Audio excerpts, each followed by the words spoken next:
A paz do Senhor, meus irmãos. Sejam bem-vindos a mais uma aula da nossa querida Escola Bíblica Dominical. E hoje dando prosseguimento aos estudos do segundo trimestre de 2021, aqui na classe dos jovens. Nesse trimestre estamos estudando o tema O Cuidado de Deus com o Corpo de Cristo, lições da carta do apóstolo Paulo aos Coríntios para os nossos dias. E hoje vamos aí estudar, queridos, a lição de número 5, que tem como título O Caráter da Pregação de Paulo. O texto do dia da lição se encontra lá na primeira carta de Paulo aos Coríntios, capítulo 2, versículo 4, que diz assim: A minha palavra e a minha pregação não consistiram em palavras persuasivas de sabedoria humana, mas em demonstração do Espírito e de poder. A pregação e as palavras do apóstolo Paulo, queridos, eram poderosas. O seu uso das palavras, a sua ordem de ideias e o seu conteúdo não foram criados aí para ganhar mera anuência ou aplausos, né? O propósito da pregação do apóstolo Paulo, queridos, era estabelecer os convertidos na fé, fundamentando-os no poder divino. Uma experiência, queridos, que é baseada apenas em discursos comoventes ou argumentos inteligentes, pode ser aí removida pelo mesmo tipo de mensagem, mas de outra pessoa. Mas aquele que aceita o evangelho da cruz de Cristo está estabelecido pelo Espírito Santo no amor e no poder divino. E é isso que fica marcado na pessoa. E aí sim vem a transformação de vida através do Evangelho de Cristo. A síntese da nossa lição, queridos, destaca: o poder da pregação não está no conhecimento secular ou no desempenho da oratória, mas na fidelidade à mensagem do Evangelho, que pode transformar a vida de todo aquele que crê. E é verdade, queridos. Lá em Romanos 10 e 17, afirma que a fé é pelo ouvir, e o ouvir pela palavra de Deus. Logo, a palavra de Deus é a fonte que origina a fé salvadora. Porém, para que a fé seja gerada aí no ouvinte da palavra, é necessário que a exposição do texto sagrado seja centrada unicamente na bendita pessoa de Jesus, o nosso Salvador, autor e consumador da fé. Não pode haver genuína conversão sem a fé em Cristo e por Cristo. Lembremos que a fé evangélica, que vem pelo ouvir a palavra de Deus, é diferente da mera e inútil persuasão intelectual. Aquele que faz do homem mortal o seu apoio, queridos, aparta o coração do Deus vivo e, consequentemente, na hora da aflição, fica desamparado. Essa atitude pode levar a pessoa a naufragar na fé e, com isso, trazer aí consequências graves para a sua vida. Por isso, queridos, Deus chama de maldito aquele que deposita a sua confiança no homem. A preocupação do apóstolo Paulo era para que a fé dos cristãos não se apoiasse na sabedoria humana. O homem está sujeito a falhas. Não devemos nos apoiar nele nem em suas palavras. Quando depositamos a nossa confiança na palavra de alguém, queridos, deixamos de depositá-la na palavra de Deus. Então devemos nos apoiar no poder de Deus e fundamentar a nossa fé na palavra dele, e não em sabedoria dos homens. Porque a palavra de Deus é a única que fortalece e aviva a nossa fé. Quando a fé de uma pessoa está apoiada unicamente na palavra de Deus, queridos, ela não se escandaliza e nem se afasta de Jesus por nada neste mundo. Está enraizada em Jesus e nenhum problema, nenhuma aflição, nenhuma tribulação irá fazer com que ele largue desse Jesus maravilhoso. O nosso texto bíblico, queridos, que serve aí como base para a lição que vamos estudar hoje, se encontra lá na primeira carta de Paulo aos Coríntios, capítulo 2, do versículo 1 ao versículo 13. Então, se você não possui a lição em suas mãos e quer acompanhar esse estudo bíblico, queridos, faça a leitura desse texto, 1 aos Coríntios, capítulo 2, do versículo 1 ao 13, que é a base, para a lição que vamos estudar hoje. Aqui a nossa lição destaca. Nesta lição, veremos que, embora o apóstolo Paulo tenha tido aí uma boa formação educacional e religiosa, o seu compromisso como apóstolo de Cristo era com a mensagem do Evangelho. Ele não usava de sublimidade de palavras ou de sabedoria humana. O seu objetivo não era impressionar as pessoas com a sua oratória, mas levar os crentes e seus ouvintes a um conhecimento mais profundo de Jesus Cristo. Constataremos que, mesmo caluniado e ofendido pelos sábios da igreja de Corinto, ele não usou suas habilidades humanas para se defender ou vangloriar, mas se ocupou em apresentar a mensagem simples e genuína do Evangelho de Cristo. Queridos, não seria aí um exagero dizer que o apóstolo Paulo foi um dos maiores instrumentos humanos do reino de Deus em toda a história da humanidade e também na história da redenção. Ele foi responsável pela propagação do Evangelho em todo o Império Romano durante um tempo aí de perseguição incomparável e permanece aí como um exemplo do que significa ser um ministro cristão. No entanto, queridos, ele fez tudo isto por meio da proclamação simples da mensagem mais escandalosa de todas que já chegaram aos ouvidos dos homens. Ao considerarmos a vida do apóstolo Paulo, notamos que ele foi aí um homem excepcionalmente dotado, em especial no que concerne ao seu intelecto e ao seu zelo.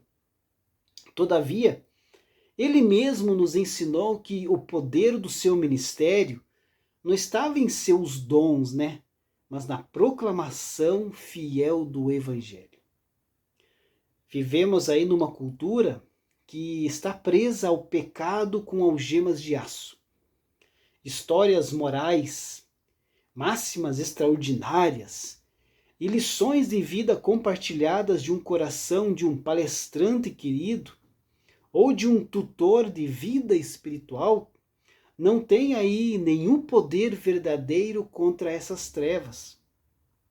Precisamos de pregadores do Evangelho de Jesus Cristo, que conhecem as Escrituras e são aí capacitados, pela graça de Deus a encarar qualquer cultura, e clamar: assim diz o Senhor, através do poder do Evangelho de Cristo. A nossa lição, queridos, como de costume, está aí dividida em 3 tópicos. No primeiro tópico, Paulo era capacitado e chamado por Deus. No segundo tópico, a confiança de Paulo não estava em seu intelecto. E no terceiro tópico, tudo o que precisamos saber para recebermos a salvação. E os objetivos da lição de hoje, queridos, é saber que Paulo era capacitado e chamado por Deus, mostrar que a confiança de Paulo não estava em seu intelecto e refletir a respeito do que precisamos saber para recebermos a salvação. Então, no ponto 1 aqui, queridos, Paulo era capacitado e chamado por Deus. Aqui na lição destaca, o apóstolo Paulo não era um aventureiro.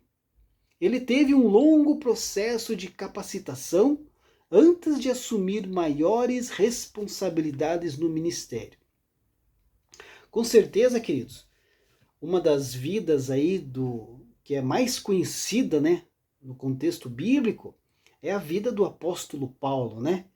Desde criancinha, desde as primeiras classes da escola dominical, as crianças já estudam a respeito do apóstolo Paulo, né? Logo ali na sua juventude, o apóstolo Paulo, né, um judeu da cidade de Tarso, né, e era aí do grupo dos fariseus, como seus pais, né, por tradição. Paulo estudou em Jerusalém debaixo de Gamaliel, um dos professores e teólogos mais famosos dos judeus. Paulo teve uma educação privilegiada. Ainda jovem, Paulo assistiu ao apedrejamento de Estevão, o primeiro mártir cristão. Depois ele se tornou aí um perseguidor ativo da igreja.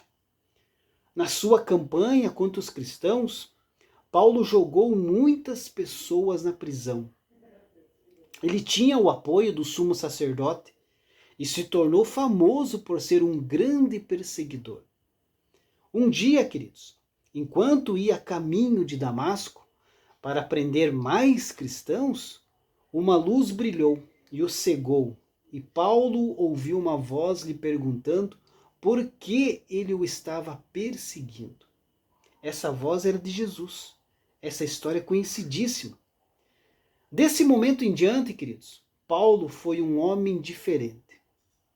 Como a gente sempre destaca, todas as pessoas que têm um encontro com Jesus mudam de vida. Nunca mais serão as mesmas. Têm as suas vidas transformadas quando têm um encontro genuíno com Jesus. E foi o que aconteceu com o apóstolo Paulo. Antes ele era um perseguidor de cristãos. Mas a partir do momento em que ele teve encontro com Jesus naquele caminho a Damasco, ele se tornou um homem diferente. Logo Paulo começou a pregar sobre Jesus, né? Paulo já foi para Jerusalém, mas os cristãos de lá tinham medo dele ainda. Somente um homem ficou do seu lado, que era Barnabé. Ele os convenceu que Paulo realmente tinha se convertido. Mas alguns judeus quiseram matar Paulo por causa da sua conversão. Por isso, a igreja enviou o apóstolo Paulo para a sua cidade de Tarso. Depois que se converteu, Paulo se tornou um dos grandes teólogos do cristianismo. Ele escreveu dezenas de cartas, das quais 13 entraram no Novo Testamento. Algumas dessas cartas foram enviadas a localidades específicas ou serviram como cartas circulares dirigidas às diversas congregações. Os seus ensinamentos explicaram sobre a salvação em Jesus e como deve ser a vida cristã. Paulo foi usado por Deus para encorajar e ensinar todos que leem a Bíblia Sagrada. Além de todos os aspectos históricos e geográficos que contribuem para que entendamos que Deus conduz a história na realização da sua soberana vontade, é preciso não perder de vista a vocação que cada um de nós recebeu da parte do Senhor. Na realidade, queridos, é preciso ir além. Que saibamos, assim como o apóstolo Paulo, sofrer por amor a Cristo, a fim de cumprir o chamado dele em nossa vida. Então vale a pena, meus amados, vale a pena permanecer fiel a Cristo, vale a pena cumprir o chamado em nossa vida, porque tenho certeza, queridos, podem aparecer dificuldades em nossa frente, mas a recompensa é garantida, é a salvação, a vida plena, a vida eterna ao lado do nosso Mestre Jesus. O ponto 2 da lição: a confiança de Paulo não estava em seu intelecto. Apesar das dificuldades e sofrimentos por amor ao Evangelho, Paulo tinha certeza de sua fé, pois tinha convicção de sua comunhão com Deus, chamado e esperança da vida eterna como Pai Celeste após a morte. Com toda a sua experiência intelectual e ministerial, o apóstolo dos gentios reconhecia sua dependência de Deus. Ele buscava com humildade glorificar o nome do Senhor em todas as áreas de sua vida. O apóstolo Paulo, queridos, havia feito uma escolha em seu método de pregação, né? Sem dúvida, a sua mente era tão ativa e alerta quanto aos seus esforços físicos, né? Ele era aí um homem de grande erudição, né, e amplo aprendizado. Mas em algum lugar, ao longo do seu aprendizado ministerial, ele havia feito aí uma escolha entre inflamar a mensagem do evangelho na sabedoria humana e pessoal, né, ou declará-la de acordo com a revelação divina.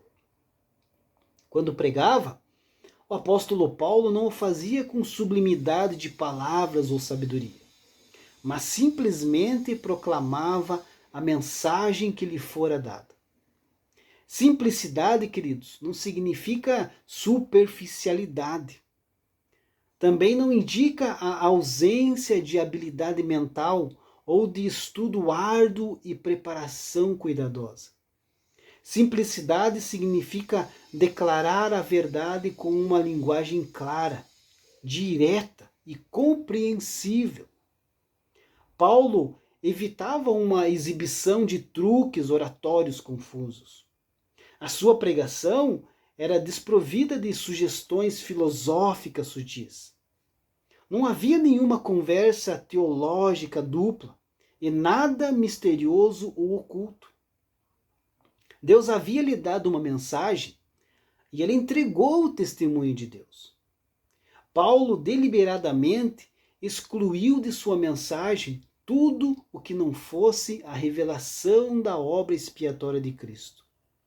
Em sua pregação, ele intencionalmente separou os elementos diferentes do conhecimento humano pelos quais ele pode ter aí sido tentado a apoiar a pregação da salvação.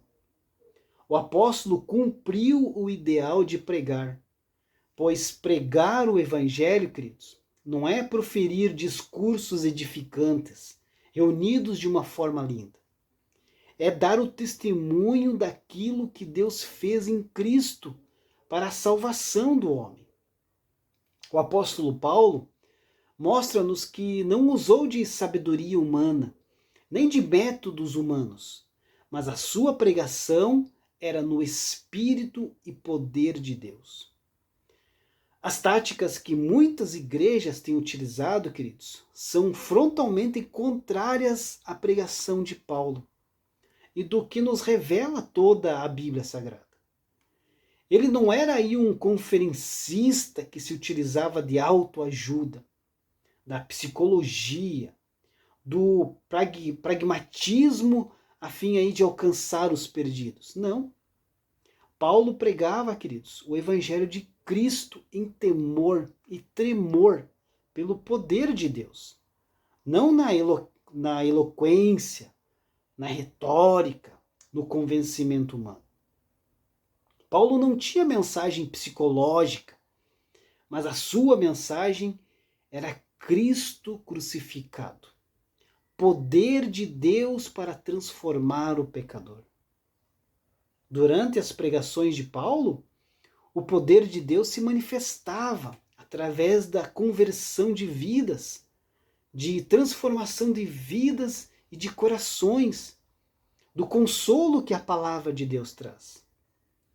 Queridos, às vezes estamos aí tão angustiados que nada pode tirar a nossa dor. Mas as Escrituras nos diz que o Espírito Santo nos consola. Às vezes estamos tão perdidos que não encontramos saída.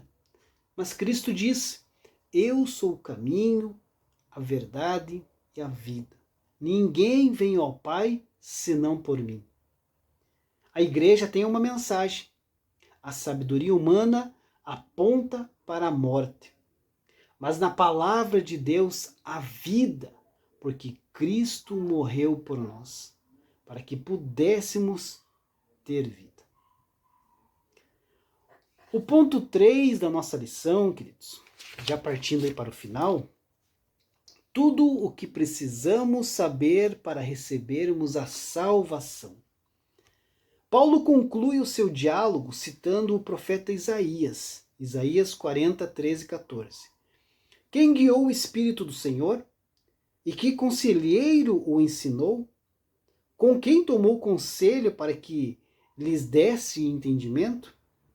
Assim, quem é um cristão maduro vive na unidade do Espírito e tem a mente de Cristo.